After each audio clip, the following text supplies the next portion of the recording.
কথায় কথায় আমরা যতই নিজেদেরকে সভ্য বলে দাবি করি না কেন, আদতে আমাদের সমাজে এমন কিছু ঘটনা ঘটে যার নিরিখে নিজেদেরকে বর্বর ভাবতেও ঘৃণা হয়। এমনই এক ঘৃণ্য ঘটনা ঘটেছে রাজধানী আগরতলার এডিনগর থানাধীন কোনো এক এলাকাতে। অভিযোগ, সংশ্লিষ্ট এলাকার এক নরপিশাচ পাষণ্ড বাবা তৃতীয় শ্রেণীতে পাঠরত তার নিজের কন্যাকে দিনের পর দিন ধর্ষণ করে চলেছে। শুধু কি তাই, একাধিকবার এই ধর্ষণের কাণ্ড ঘটানোর পর কাউকে জানালে নিজের মেয়েকে প্রাণে মেরে ফেলা হবে এমন হুমকি নাকি পাষণ্ড পিতা একাধিকবার দিয়েছে।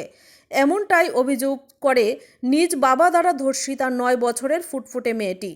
দীর্ঘদিন ধরে নীরবে আর নিবৃত্তে বাবার পাশবিক অত্যাচার মুখ বুজে সহ্য করে নিলেও এবার সমস্ত ধৈর্যের বাঁধ ভেঙে যায়। গত 24শে জুলাই বাবা যখন আরও একবার ধর্ষণ করে, তখন সমস্ত ভয়কে তুচ্ছ করে নিজের মায়ের কাছে সব কিছু খুলে বলে নাবালিকা কন্যাটি। এই ঘটনা শুনে ধর্ষিতা শিশু কন্যাটির মা কালবিলম্ব না করে এলাকাবাসীদের সাহায্যে তার স্বামী তথা তার নাবালিকা কন্যার ধর্ষকের বিরুদ্ধে পশ্চিম আগরতলা মহিলা থানায় লিখিতভাবে অভিযোগ দায়ের করে। পুলিশের তরফ থেকে দাবি করা হয়েছে প্রয়োজনীয় পদক্ষেপ গ্রহণ করা হবে।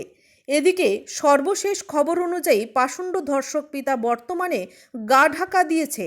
গোটা ঘটনার খবর ছড়িয়ে পড়তেই এলাকা জুড়ে চাঞ্চল্য হয়েছে এবং রীতিমতো ছিচি রব উঠেছে। এদিকে ধর্ষিতা নাবালিকার মা ধর্ষকের ফাঁসির দাবি করেছে।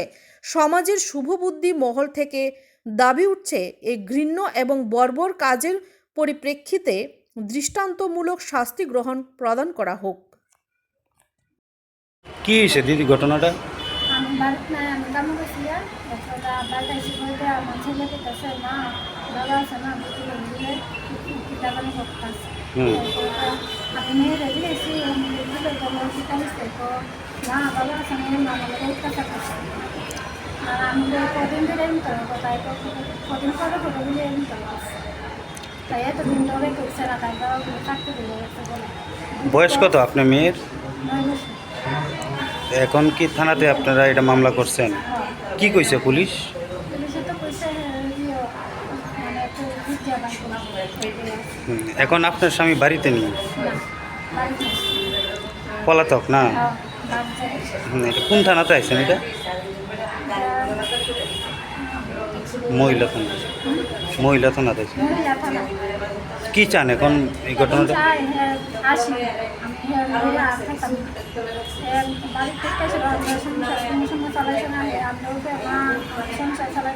আমরা এলাকাতে শুনছি আপনার স্বামী নাকি আরেকটা বিয়ে করছে। আপনার যে বিয়ে করছে কত বছর হইব?